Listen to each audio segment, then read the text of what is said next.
માન્ય અર્જુનભાઈ. માન્ય અધ્યક્ષશ્રી, પોરબંદર બંદર છે એ દેશનું અને રાજ્યનું સૌથી જૂનું બંદર છે અને ગુજરાતનું સૌથી પહેલું મેરીટાઈમ બોર્ડ હસ્તકનું ઓલ વેધર પોર્ટ બંદર હતું. 3.17 કિલોમીટર લાંબો જે ગુજરાત મેરીટાઈમ બોર્ડ હસ્તકનો રસ્તો છે એમાં ખૂબ નુકસાન થયું છે અને ભારે ટ્રાફિક રહે છે.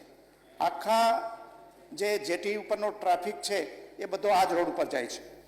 એટલે એને વાઇડનિંગ કરવાની દરખાસ્ત જે રાજ્ય સરકાર પાસે આવી છે તો એ ક્યાં સુધીમાં મંજૂર કરવાની છે.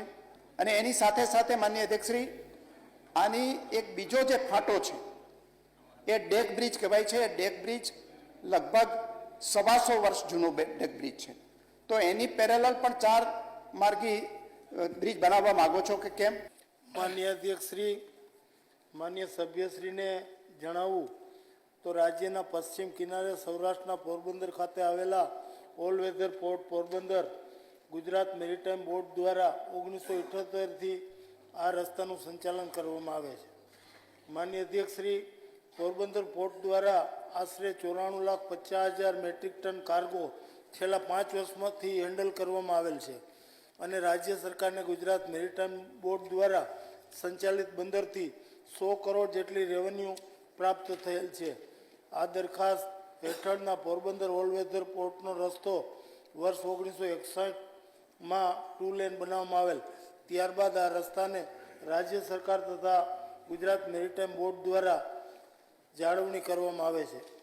માન્ય અધ્યક્ષશ્રી, માન્ય સભ્યશ્રીના પ્રશ્નના જવાબમાં જણાવું તો આ 145 કરોડ 15 લાખના દરખાસ્તના ઘટકો જણાવું તો રોડ કામ 38 કરોડ 89 લાખ, ભાગ B marine police bridge 2 lane 1 crore 40 lakh રૂપિયા, બાપા સીતારામ બ્રિજ 2 લેન 75 લાખ રૂપિયા, કલવટ 1, 2, 3, 4 અને ખોડિયાર મંદિરના બ્રિજ 4 લેન 7 કરોડ 33 લાખ, 15% વિદ્યુતકરણ 7 કરોડ 25 લાખ, જમીન સંપાદન 88 કરોડ 25 લાખ, ગ્રીન બેલ્ટ વિકાસ અને ચેર પ્લાન્ટેશન 95 લાખ રૂપિયા, ડીપીઆર કંટ્રોલસીની ફી 29 લાખ રૂપિયા જીએસટી સહિત આમ કુલ રૂપિયા 145 કરોડ ને 15 લાખ રૂપિયાના આ બનાવવાના ઘટકો આમાં સમાવેશ થાય છે.